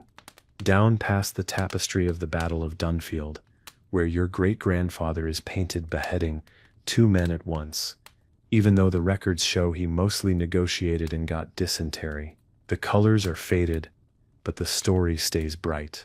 That's the way of these halls. History here is only accurate if it flatters. You reach the council chamber and pause. You always pause. Not for drama, not even for nerves, just to remember. You put your hand against the doorframe, feel the old grooves in the wood. Imagine, just for a heartbeat, that you could walk past it, down the stairs, out the gate, into a day that isn't shaped by decisions and signatures and faces pretending they like you for reasons that start with politics and end in inheritance. But you don't walk past. You never do. You enter. The room rises. They always rise. Even when you're 5 minutes late. Even when you're wearing the same robe as yesterday, and your hair looks like you argued with your pillow and lost. You wave them down before anyone starts bowing too hard. Everard clears his throat. The scouts have confirmed the riders were from Garland. No official crest, but their colors match. He hands you another scroll. Their emissary is waiting in the outer court. You glance over the parchment. You already know the script. A veiled threat. A request for land they know they won't get. An apology for accidental trespass. The usual dance. You lower the scroll slowly. Look at your council. At the bishop. Already annoyed. At the general. Already planning a march. At the treasurer calculating how many horses you can afford to lose without upsetting the market. You say nothing. Because in this moment, your power is in the pause. And they all know it. The emissary is waiting in the outer court. Just as Everard said. You can see him through the archway. Tall, overdressed. Expression so neutral it almost looks smug. He's flanked by 2 guards who are clearly more muscle than mind. and behind him stands a scribe with ink-stained fingers and the wary look of someone who knows a poorly chosen word could start a war. You don't approach immediately. You let them wait. A king's silence is more valuable than gold. It costs nothing and buys fear. When you finally step into the sunlit court, the emissary bows just low enough to be considered respectful and just shallow enough to remind you he thinks he sets your equal. Your Majesty, he says, his voice as smooth as oiled leather. What a pleasure to stand in your kingdom again. Again you repeat, voice calm, eyes fixed. I must have missed your last visit. I assume it went as poorly as this one will. He smiles. It sits a politician, sits smile, all teeth, no warmth. Let sits not waste time. My Lord of Garland seeks peace. You raise an eyebrow. By sending riders across my borders without warning. They were scouts. Defensive precaution. You step closer. Just one pace. Enough to make the space shrink. Peace doesn't ride in with steel. It knocks on the gate with open hands. Behind you, someone stirs. The general, probably nodding, like a pleased vulture. The emissary shifts, adjusting his sash. There was no harm meant. No, you say slowly. But there may yet be consequences. That land belongs to farmers who have buried their sons under its soil. I steft ask your lord how many graves he intends to walk over on his way to diplomacy. He flinches, just slightly. A twitch at the mouth. You file it away. He offers a scroll. You take it. Unroll it. Read the same tired lines written in the same tired ink. Promises. Requests. Suggestions disguised as generosity. You scan it, then fold it without ceremony and hand it back. Tell your lord this. He may ride near my land, but he will never ride over it. The scribe looks pale. The emissary, to his credit, doesn't break character. He bows again. I will deliver your message with the grace in which it was received. You smile. Faintly. Try not to trip over the border on your way out. They turn. Leave. No one speaks until they're gone. Only then does Everard clear his throat behind you. A strong stance, sire. You turn to him, a necessary one. And in that moment, under the crisp air and the weight of a crown that somehow feels heavier outside than it does indoors, you remember exactly why they still fear you. Not because you yell, not because you threaten, but because when it matters, you never blink. You stand in the court a moment longer after the emissary leaves, letting the breeze comb through your robe and the silence settle back into place. Your counsel is still nearby, waiting, though none dare speak first. That's the thing about power. It isn't always in what you say. It's in how long others wait for you to say it. Finally, you turn back toward the hall. No further meetings today, you say, voice low but unmistakable. Everard starts to speak. Thinks better of it, nods instead.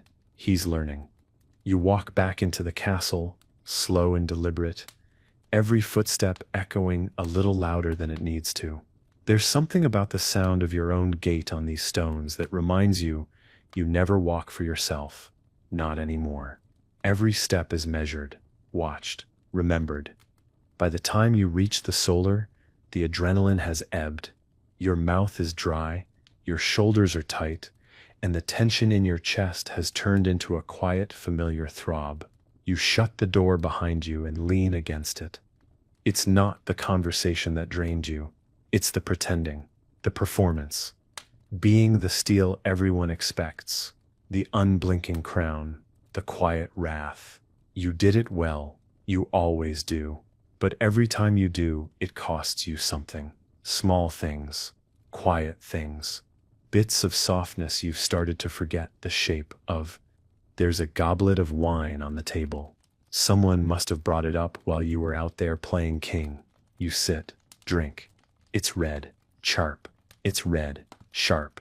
Not the sweet kind. The kind that bites and wakes up parts of your throat that haven't spoken honestly in weeks. You stare at the flames in the hearth. They've already been lit for you. Of course they have. Your life is on rails, prepared, adjusted, anticipated. Even your solitude comes preheated. You close your eyes for a moment. Try to listen for yourself. Not the king, just you. All you hear is a heartbeat, yours, slower now, steady, but worn. There's a knock. Of course there is. Always another knock. You don't answer right away. Eventually, a muffled voice. It sets Tilda. You open the door. She walks in, holding a plate. Bread and cheese, she says simply. You never finished breakfast or lunch. You glance at the plate. It's simple, generous, still warm. I was busy, you murmur. She doesn't argue, just sets it down and pours you a bit more wine. You did well out there, she adds. Didn't yell, didn't flinch. I wanted to, you admit. She shrugs. That's how I knew you were doing it right. You almost laugh. Almost. When she leaves, you sit alone again, plate before you, fire beside you, crown across the room like a pet that doesn't come when called. And in the flicker of the hearthlight, you eat. Slowly, quietly, as yourself. The cheese is sharp, the bread's soft at the center, crusted at the edges like a good memory, just tough enough to be real. You eat in the quiet, the kind that doesn't press in too tight but still lets your thoughts wander like they're looking for something they lost. You chew slowly, letting your jaw do something mundane for once. No words, no oaths, just food. The wine helps, though it burns a little more than it should. Maybe that's the point.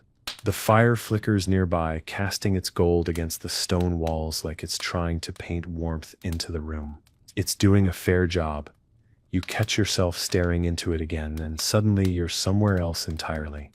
The memory comes without permission. A winter banquet, years ago. Before the title weighed so heavily, the hall had been decorated with ivy and frostbitten flowers that looked more noble dead than alive. You were seated at the high table, as always, but your eyes kept drifting toward the back, toward her. She wasn't royalty, not even close. A baker's daughter, you think, or a carpenter's niece. You never found out exactly. She had a laugh like warm cider and eyes that didn't blink when she looked at you. You spoke once, after the feast. Just once. She told you she liked the way you didn't speak unless it mattered. She vanished 3 weeks later. No scandal. No exile. Just gone. You don't even remember what excuse was given, only that her absence took up more space in your chest than anyone was supposed to. You haven't thought about her in years. But tonight the wine, the fire, the quiet, they open old doors. You sip again, as if the burn might blur the edges of memory. It doesn't. You push the plate away gently, not because you're full, but because the ache in your throat has nothing to do with hunger. The crown sits on the far table still, watching, always watching. You wonder how many kings have had nights like this, where they could taste what it meant to be alone, even while surrounded by loyalty. You rise from your chair, walk to the tall window, and look out. The courtyard is empty now. The torches burn low. The wind moves softly through the trees like it's humming a tune too old to name. You lean your forehead against the cold glass and close your eyes. The room is still.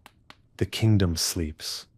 And for the first time in a long time, you let yourself miss something. Someone. A face you barely remember, and a version of yourself you haven't seen in years. You stay by the window longer than you meant to. The stone sill is cold beneath your hands, grounding. Below, the castle courtyard lies wrapped in silver shadow, moonlight stretching across the cobbles like silk someone forgot to gather. One torch flickers stubbornly near the gate, doing its best to hold off the dark. You know that feeling. Somewhere in the distance, a dog barks once, then silence again. You pull away from the glass, breath fogging the pain, and return to the fire. The plate's still there, one last corner of bread untouched. You pick it up without thinking, chew slowly, and find that somehow it tastes better in the quiet. Or maybe you're just noticing it more. You sit again, not in your chair of state, just the one by the fire, the one that doesn't care about posture or titles. The crown is still across the room. You haven't worn it since earlier today, but your neck still feels its shape. It's always there, even when it's not. You wonder if you left it behind one day, just walked out of the gates in a hooded cloak with no ring, no retinue, no name. How long would it take for anyone to find you, to realize you were gone? Would they send a search party? Or a replacement? You shake your head, as if that might shake loose the thought. The logs shift in the hearth, a soft pop, like a whisper breaking. You think of the northern emissary again, the practiced smile, the scroll of rehearsed civility. He'll ride home tonight or tomorrow and report to his lord that the king still has teeth, still knows how to look down without blinking. You did what you were supposed to, but no one will mention the moment you sat alone in this room, nursing wine and ghosts, wondering how a man can be feared by thousands and still feel forgotten. The door creaks slightly, not opening, just moving with the draft. You glance at it like you're expecting someone, but no one comes. You pull your knees closer, cloak wrapped tight. Your eyes flicker to the candle stub, barely holding on, wax pooled like a sleeping thought. It'll go out soon. And when it does, you till sleep. Not because you want to, but because you have to. Because in the morning they still knock again, and you still rise, and wear the steel in your spine like it was forged for you. But for now, you just sit, and let the night be what it is, soft, honest, and unafraid of kings. The candle gives up at last. No dramatic flicker, no heroic final breath, just a quiet surrender into darkness, the wick curling into itself like it's tired of trying to be light. You watch it fade. You don't relight it. The fire in the hearth has shrunk too. Coals now, nothing more, breathing slow and red like a tired heart. The warmth still lingers in the stones, but the chill of the castle has crept in under the doors, over the flagstones around your ankles. You stand, groaning softly as you stretch. Your bones sound like distant drums, deep and familiar. You pull the cloak tighter around your shoulders, not because you need it, but because it's comforting. It feels like a shield made of fabric and memory. You carry the crown in your hand as you leave the room. You don't wear it, not now. Not at this hour when everyone's asleep and the kingdom forgets, just for a while, who it belongs to. You carry it the way a priest carries a relic, not for show, but because the weight feels earned. The hallways are dark, just torchlight here and there, flickering like nervous thoughts. You walk slowly, not because you're weak, but because the silence invites it. Your feet know the way. They've done this 1,000 times. Back to your chambers, back to the room where the day always ends, and the next one already waits. When you enter, the fire has been lit, small, neat, obedient. A servant must have come while you were in the court, or the solar, or staring out at things that don't belong to you anymore. The bed is turned down, the sheets crisp, the air faintly scented with rosemary and sleep. You set the crown down on its usual place, next to the basin, above the worn wood of your writing desk, beside a sealed letter you've never opened. You sit on the edge of the bed, slowly remove your boots, flex your toes. For a brief moment, you let your head fall into your hands. The room doesn't judge you. The walls are too old for that. They've seen worse. Then, without ceremony, you lie back. The mattress sinks beneath your weight. The ceiling waits. And eventually, finally, your eyes close. You don't dream of war, or banners, or negotiations in stone halls. You dream of fog in the orchard, of soft dirt under bare feet, of someone laughing far away, and of waking up not as a king, but just as someone who remembers what it's like to belong to no one. Morning returns not as a sunrise but as sound. Footsteps outside your door, the soft rustle of fabric. Someone placing wood into the hearth with the same reverence they'd give a sleeping lion. You hear a kettle being set down, a match struck, then silence again. They're waiting, always waiting. You don't to open your eyes yet. You lie still for a while, letting your breath settle into the old rhythm. You know what happens the moment you move. The day begins. The crown tightens. The questions start. And the quiet, this precious quiet, vanishes like mist touched by sun. But eventually, you do move. You shift, stretch, hear your shoulder crack like an old door. You open your eyes. The fire is lit. The room is warmer than expected. The basin's been filled. Steam curls upward from the surface. You sit up slowly, pulling the blanket with you. You stare at the fire for a moment. No thoughts, just light. Then the knock comes. 3 soft raps. Anselm sips, rhythm, timid but dependable. Your Majesty? You answer with a grunt. He opens the door a hand's width, enough to slide in with a tray. Bread, porridge, 2 figs. A small pot of something that might be tea or punishment. He sets it down, doesn't speak. He knows better now. He hovers a second longer. You finally glance up. He swallows. You didn't call for your attendance last night. We thought I was warm where I was, you say. He nods, eyes wide. He thinks that's a secret, that you have a hiding place in your own castle. You let him believe it. Some truths are too strange to explain. As he turns to leave, he pauses. Should I polish the crown this morning? You look at it, still sitting where you left it. A little askew, like even it's tired of pretending. No, you say.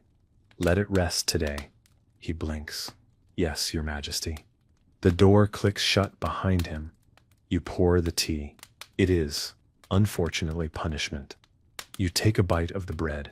It's good, fresh, still warm in the center. You think of the baker, already up for hours. Hands dusted in flour, working without knowing who he's feeding. You think, too, of the hundreds of people doing the same, shoveling, stitching, mending, herding, cooking, cleaning, all without applause, all without crowns. And yet here you are, eating their labor under soft linen, with a robe that costs more than their barns. You feel the weight of that, quietly. You eat the second fig, slower.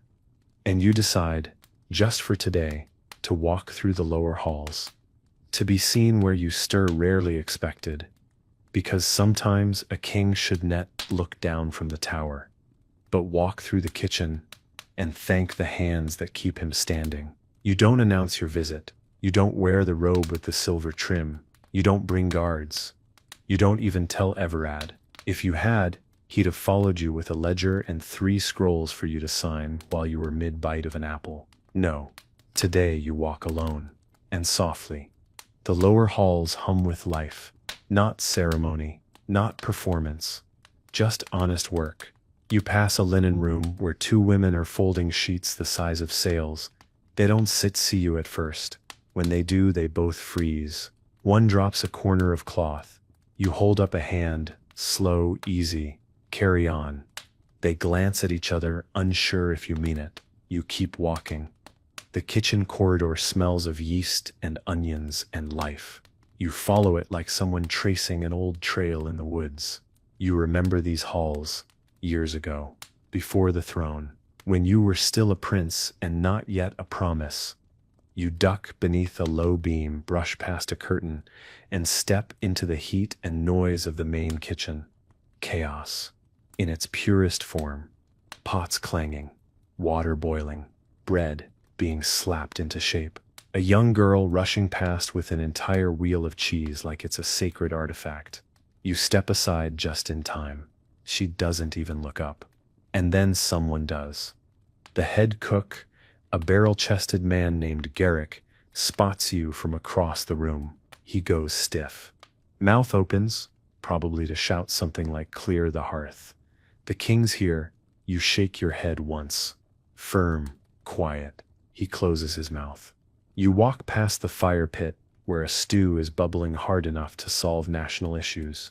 You stop beside a table where a boy is peeling turnips, like he's being punished for crimes in another life. You reach down, pick one up, examine it like it sets a rare gem. Is this your first batch? The boy stares up, wide-eyed. Yes, Your Majesty. You nod. You missed a spot. He looks like he might faint. You grin barely and keep walking. You don't stay long. A few minutes. Enough to be seen, not as the crown but as the person beneath it. A face, a body, a man who breathes the same smoke, walks the same floor, hears the same clatter of work done without thanks. On your way out, Garrick sidles up to you, with a warm, round loaf wrapped in cloth. Baked this morning, he says, voice gruff with pride. No spices, just flour, water, hands. You take it, the best kind. He nods once, deeply, then turns back to his ovens. You carry the bread under your arm as you return to the upper halls, through the stone stair past the forgotten door, and back into the part of the castle where kings are expected to exist. When Everard finds you later, he'll ask where you've been. You'll say you were inspecting the foundation. And for once, it won't be a lie. By the time you return to the council chamber, the mood has already begun to ferment. Everard is pacing, scroll in hand, eyes flashing like a man who's been rehearsing disappointment for the past half hour. The bishop sits nearby with his hands folded, perfectly still in the way only holy men and politicians can manage. The steward whispers something to a page, and the page runs off like his boots are on fire. You step through the doorway holding a warm loaf of bread. Everyone stops talking. Everard turns toward you with a sigh. So theatrical, it could be sold as a sermon. Sire, we've been waiting. I know, you say. You walk past him unhurried and take your seat at the head of the long-worn table. You set the bread beside the usual stack of dispatches like it belongs there. He blinks at it. That is bread. Correct, you say, reaching for a knife. Would you like some? No, thank you, he replies stiffly, like you just offered him a rat. We have matters of state. We always do. You cut a thick slice, steam curling from the middle like a quiet prayer. You tear off a piece and chew, slowly, while they all watch you like they're waiting for a lesson. You know, you begin, mouth full of honesty. We spend all day talking about grain, tonnage, yield, storage, levy, but none of you have tasted the bread made from it this week. The bishop clears his throat. That sip's not our role, Your Majesty. It should be, you say, not unkindly. You offer a piece to the steward. He hesitates, then accepts, takes a bite, looks surprised. You nod. Then you get down to business. You listen as Everard recites the latest movement reports from Garland, as the bishop campaigns for more silver to expand the monastery's walls, as the treasurer warns of shortages in the southern markets. You listen, tearing bits of bread, sharing a few, eating quietly. It grounds you. It quiets the part of you that wants to drift into fury or fatigue. You speak less than usual, but when you do, it lands like iron. Because sometimes the man who eats humbly commands louder than the man who shouts from a throne. By the end of the session, half the bread is gone, and the tension in the room has thinned like fog in spring. As they file out, the steward glances back at the remaining slice. You nod once. He takes it. When the room is empty again, you sit in the quiet and brush the crumbs from your robe. And for the first time in a long time, you feel like a king who did something real. Not grand, not golden, just real. After the council chamber clears, you don't go to your quarters. You don't go to the war room or the chapel or the garden where the roses bloom too perfectly for anyone to believe they're not enchanted. You take the long corridor, the one with uneven stones and a ceiling that leaks when it rains, and you turn left through the narrow wooden door that most people think leads to a storage closet. It doesn't stop. Not anymore. It leads to the old library. There's no ceremony in the room, no polish. The shelves bow in the middle, like even they're tired. Scrolls and leather-bound ledgers sit in loose piles, spines cracked, pages stained by years of unwashed hands, and candle wax. There's dust here, real dust. The honest kind that settles where no servants dare interrupt. And that's why you love it. You walk through slowly, running your fingers along the edge of a table covered in stacked atlases, maps of the world as it was, or was imagined depending on the cartographer's wine intake. One map shows a sea that doesn't exist. Another places dragons in the western hills. You sit in the corner chair, the one no one else uses because it leans slightly left. You like that. Perfection makes you nervous. You don't reach for a book right away, you just sit. Let the weight of silence press in. Let it wrap itself around your bones like a cloak that doesn't care who you are, only that you're here. There's a small window high in the wall.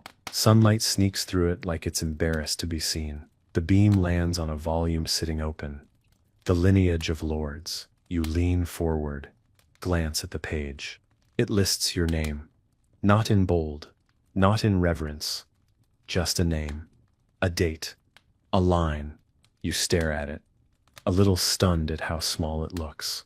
How little ink is needed to define a life. One line, a dot, between kings. You wonder what they'll write about you when you're gone. Will they mention the swan incident? The bread? The night you sat by the hearth and said nothing for hours? Probably not. They'll say you ruled wisely, or that you kept the border steady. Maybe they'll use the word just, a heavy word. When written too lightly, you lean back again, close your eyes for a moment. There's a smell in here you can't name. Old paper, ink, time maybe. You inhale deeply, and then you speak, softly, just to yourself. I hope they say I listened, because not all kings are remembered for the wars they win.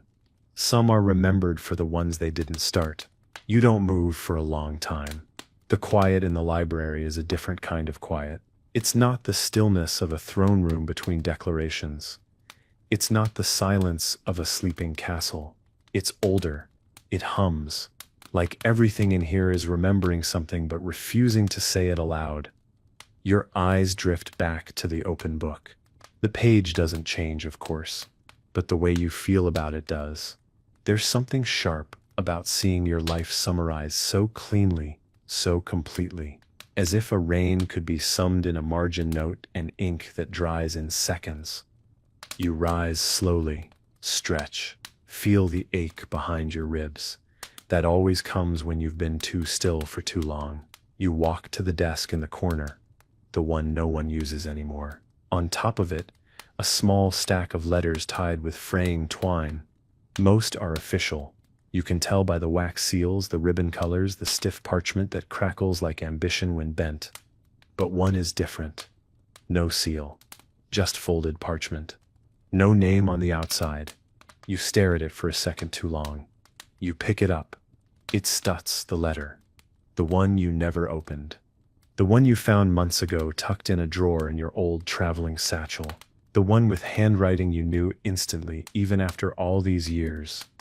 Her handwriting. You don't sit. You stand by the window. Unfold it. Let your fingers move slow, not with hesitation, but with something quieter. Respect, maybe, or regret. The ink has faded, but the words are clear. You read them all.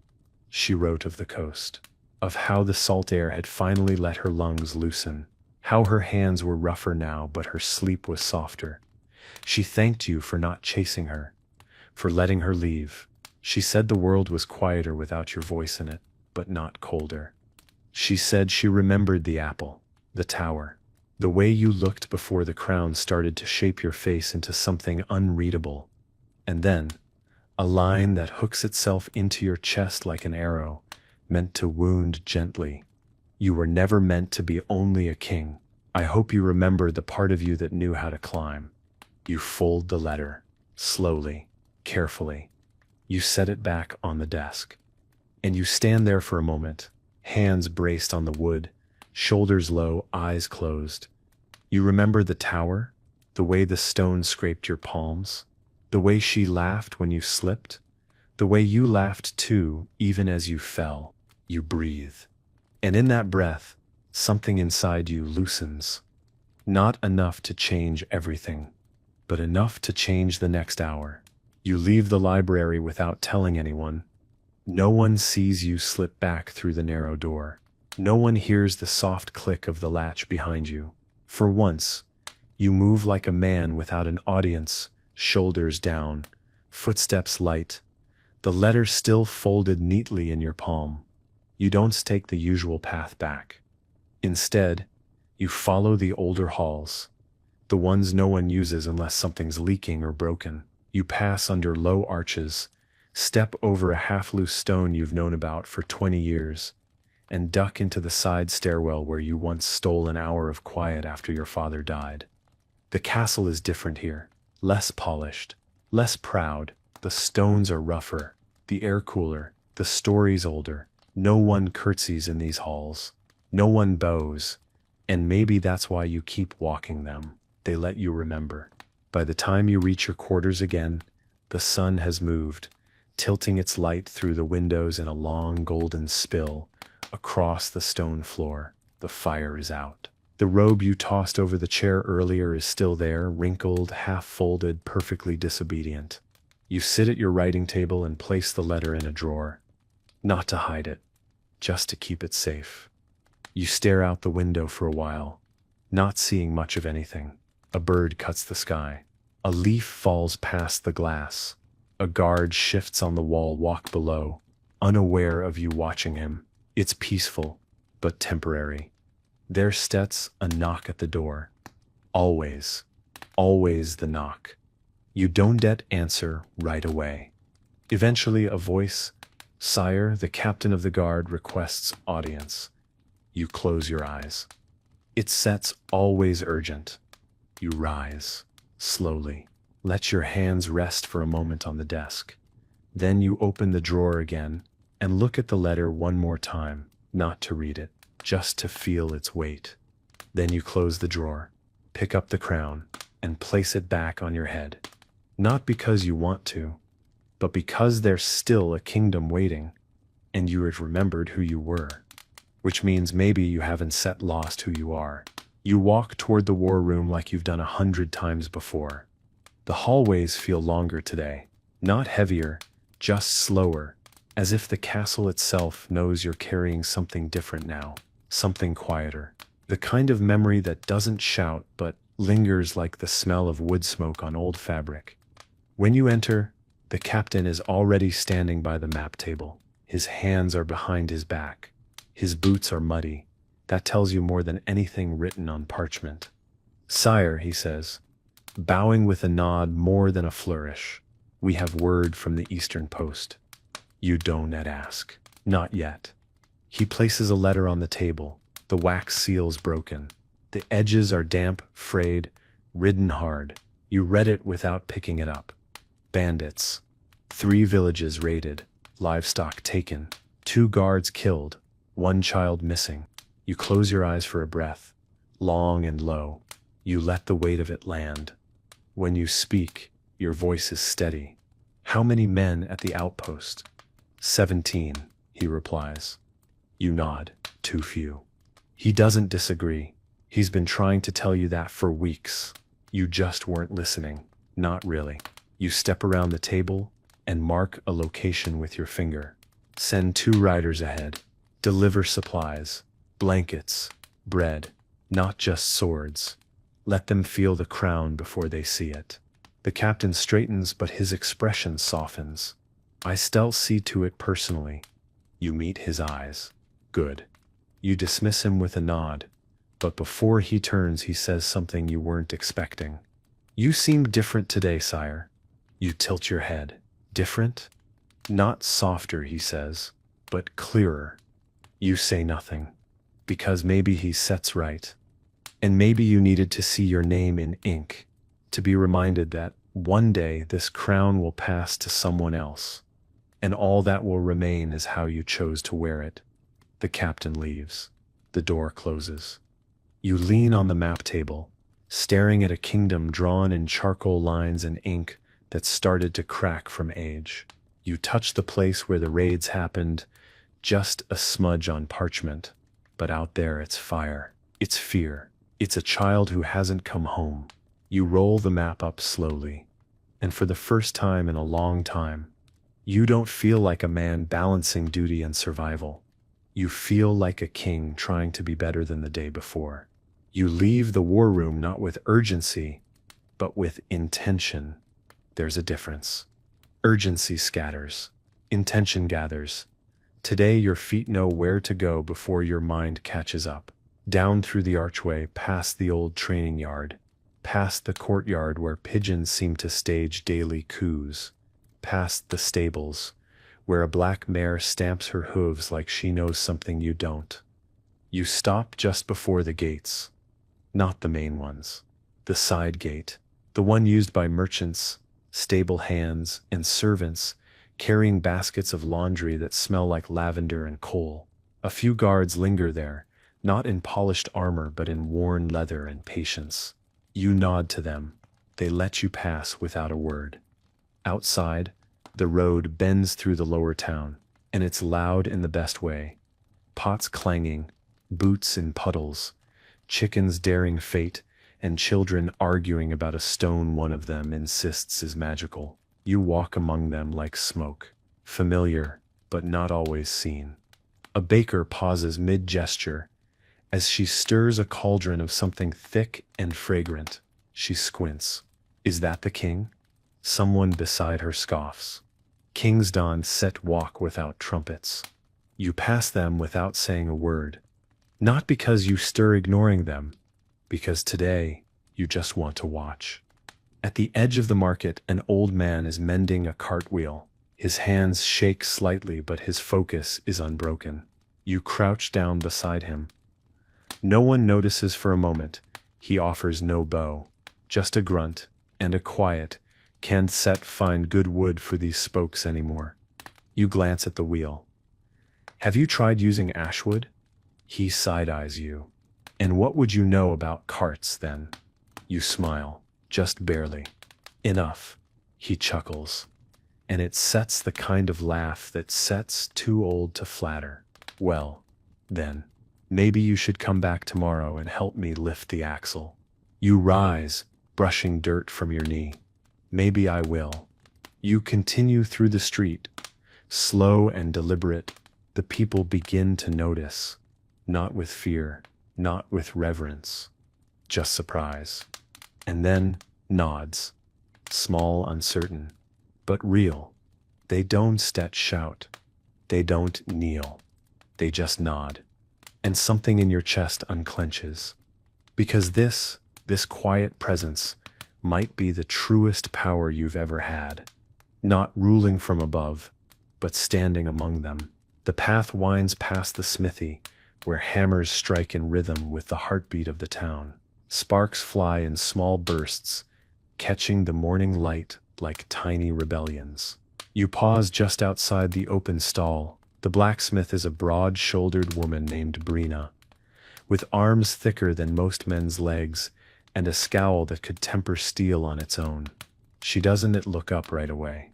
She's working, focused, wrapping leather around a hilt. The kind of focus that only comes when your hands know exactly what they're doing and your thoughts are somewhere far from politics. "Looks balanced," you say, voice soft enough not to startle. She glances up. A flicker of recognition crosses her face, but she doesn't bow. She doesn't just says, "If it wasn't I wouldn't be wasting my time on it." You nod. That sips Brina. She finishes the hilt, sets the blade on the rack, then finally meets your gaze. You stir walking alone today. "I am." That Seps knew. It is. She wipes her hands on a cloth, that used to be white and leans against the anvil. My boy joined the guard last spring. You remember? Curly-haired, tall as me when he stands up straight. You nod. I remember. I saw him on patrol last week. Looked proud.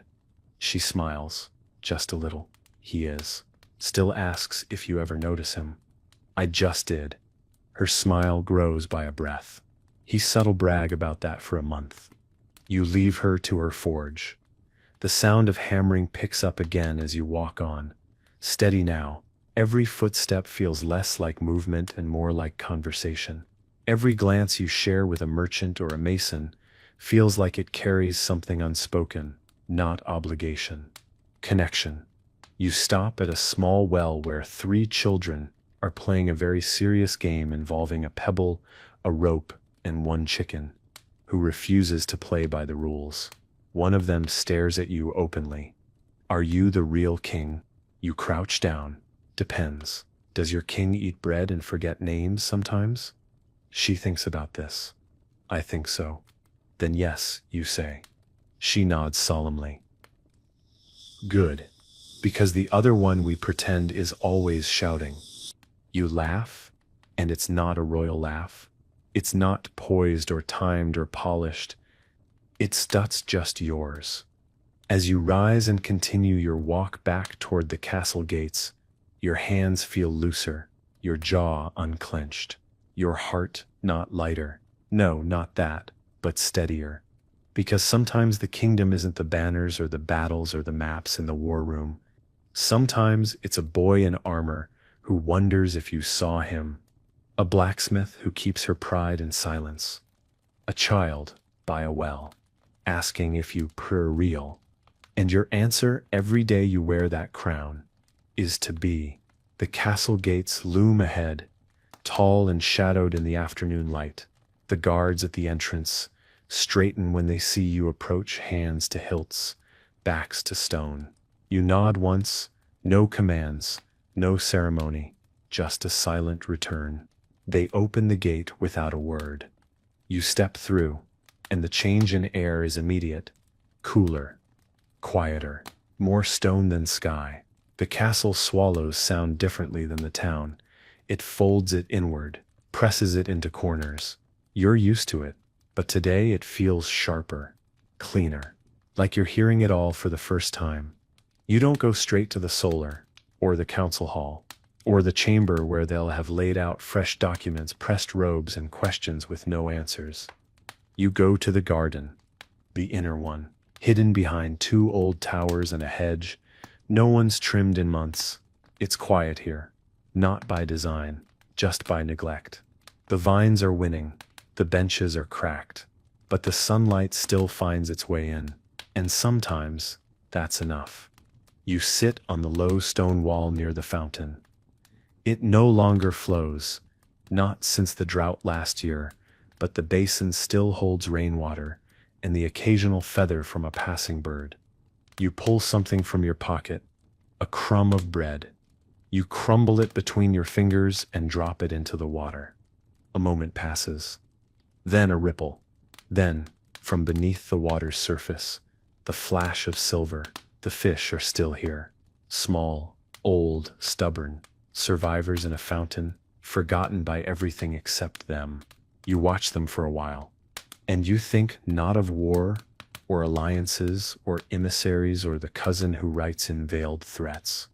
You think of the girl by the tower, the child at the well, the boy on patrol, and you say softly, not to be heard, not even to yourself exactly, I tell stay. Not because you have to, but because someone must. And maybe because you're starting to remember how evening approaches with long shadows and soft gold pooling across the garden walls. The sun's descent feels slower than usual, as if it too is reluctant to hand over the day. You sit there by the fountain for longer than you should. No one comes to find you. No messenger dares interrupt. Perhaps they've finally learned, or perhaps someone told them the king was where he needed to be. The fish circle the rainwater like old thoughts, quiet, repetitive, persistent. You trace one with your eyes until it vanishes under the lily leaves, and you wonder how many people in this castle even know they're still here. You stand slowly, joints stiff but not aching the way they used to. Something about today has eased that. No healer, no poultice, just walking, talking. Being among the people who keep the place alive while you sit in rooms and sign your name on things. You walk back through the garden path with slower steps now, not because you're tired, but because you don't want to miss anything. A single violet blooms beneath the ivy. You crouch down, touch the petal gently. A color so small, so bold, so completely unnecessary, and yet it's here, thriving. You make a note to leave the ivy alone. Back inside, the castle lights are beginning to glow. Candles lit in corners, lanterns swinging gently from hooks. You pass two servants whispering in the corridor. They fall silent when they see you. Eyes wide, mouths half-formed around the gossip they'll never admit to. You smile. Let them wonder. You're not angry. Let them speak of you in ways that feel real. You reach the stairwell, up toward your chambers. But instead, you turn left toward the solar, toward the fire that's already burning, toward the plate that's probably waiting, and the wine you're no longer drinking to forget. Tilda is there, as expected. She doesn't speak when you enter. She's placing a folded letter on your desk. Likely another request, another complaint. You nod. She doesn't ask where you've been. She knows better. She glances at your boots. Muddy, scuffed. She smiles. Was it worth the walk? You sit. Ease into the chair like it was shaped for your back alone. More than worth it. She pours the tea. Not wine. Not tonight. You take the cup. Hold it between your palms. The heat is a quiet kind of strength. You sip. It sips bitter, but clean. She steps toward the door, pausing only once. They missed you today. You nod. Let them. Will you go back tomorrow? You glance at the fire. I think I tell go earlier. And as she closes the door, and the castle exhales around you, you let yourself feel it. The weight of the crown is still there, but for the first time in a long time, it feels like it's sitting on someone who knows why they wear it. The fire in the solar burns low now, casting amber ribbons across the stone floor. You've moved your chair closer, not out of cold but instinct. There's something about sitting near flame that reminds you of your father. He never lit it himself, always had someone do it, but he stared into it often, like he expected it to speak first. You never understood that as a child. Now, you do. The tea cools in your hands. You don't drink it. You just hold it like something tethering you to the moment. The flames pop and settle. A log collapses inward with a sigh, sending up a brief shower of sparks. Across the room, the crown still rests on the desk. You haven't worn it since morning, and you don't need to now. Tonight isn't about being king. Not out loud, not in marble or decree. Tonight is about the choices no one sees, the ones no bard sings about, the kind made with quiet hands and open eyes. You walk to the desk and pick up a quill. The paper is blank. You don't write a command. You write a letter. It starts simple. To the boy in the guard who stands a little straighter than the rest. Then, another. To the baker with the crooked smile and flower on her sleeves. And another. To the girl at the well who asked if I was real. The words aren't royal. They aren't grand. They're honest. Small truths. Glimpses. Reminders. Of what you saw. Of what they are. Of what you're trying to become. Each letter folds into itself like a secret. Like a gift. You stack them neatly. Tomorrow you'll ask Tilda to deliver them quietly. Without fuss. No seal. No name. Just a king remembering his people. Just a man trying not to forget again. You return to the fire.